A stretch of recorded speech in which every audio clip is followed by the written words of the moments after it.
His goal? Reunify the Russian people across Eastern Europe. His tactics?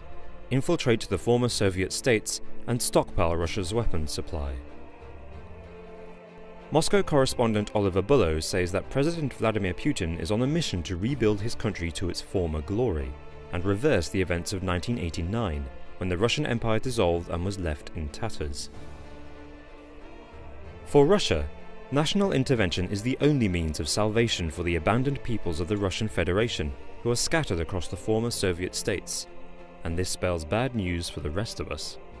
On February the 27th, 2014, 6,000 Russian troops marched across the Crimean Peninsula in Ukraine and seized military bases, government buildings, and political strongholds.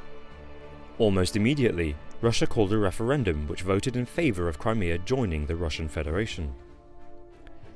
The West denounced the referendum as illegitimate, but it didn't matter, the damage had already been done.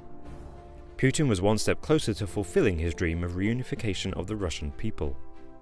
We need to put a lot of pressure on Russia at the table and not on the war field.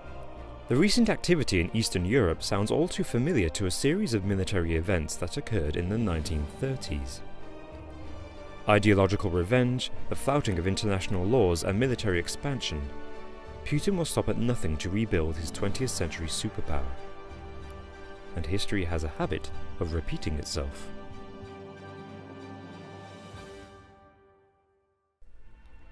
Putin called the collapse of the Soviet Union the greatest geopolitical catastrophe of the 20th century. To Putin, it was an almighty failure, and rescuing those abandoned Russian minorities in former Soviet states is a political necessity. Which is why in August 2014 Russia ignored EU sanctions and invaded Ukraine. Rewind the clocks 75 years, and you can see something similar is happening in Central Europe. Carefully, Nazi Germany is taking Europe in its grip, and for the time being without even firing a machine gun. Fearful of provoking another war, Europe appeased Hitler in his demands to reunify the German people. With a little hindsight, it seemed unfair to blame Germany alone for the start of World War I. So what if Hitler wanted to rectify the disintegration of his country? After the First World War, Germany was divided, and parts of the country on the German-Czech border were given to Czechoslovakia. This area was called the Sudetenland. And in what appears to be a reasonable request, Hitler was given permission to take back parts of the Sudetenland that were predominantly inhabited with German-identifying people. But as we all know, he didn't stop there. Soon Germany had taken over the whole of the Sudetenland, breaking international law. But not wanting to rile Hitler, the Allies just stood and watched. It wasn't until Germany marched into Czechoslovakia that the Allies realised they had made a terrible mistake.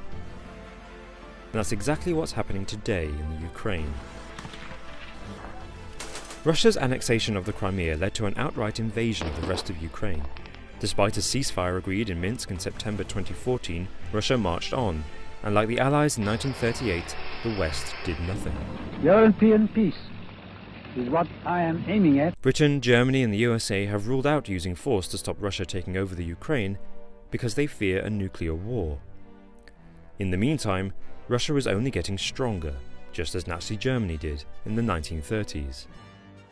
Polish statesman Lech Wałęsa was responsible for helping end the Cold War.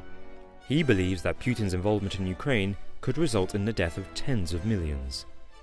In his own words, how can we win if he is boxing and we are playing chess? If we leave it too late, could we have another Third Reich on our hands? Putin has announced that by 2020 his country will claim military superiority over the West. The Russian military modernization project is well underway, which plans to put Russia at the forefront of modern warfare technology.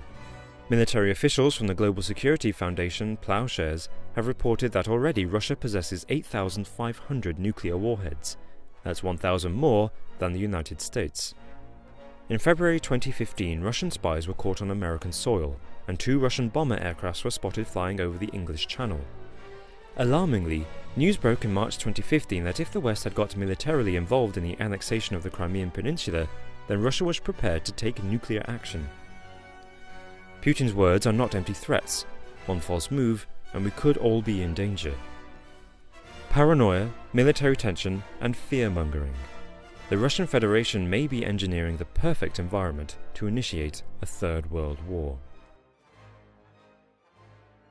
In 2001, 2 German Holocaust survivors sued the US government and then President George Bush's family for $40 billion in compensation.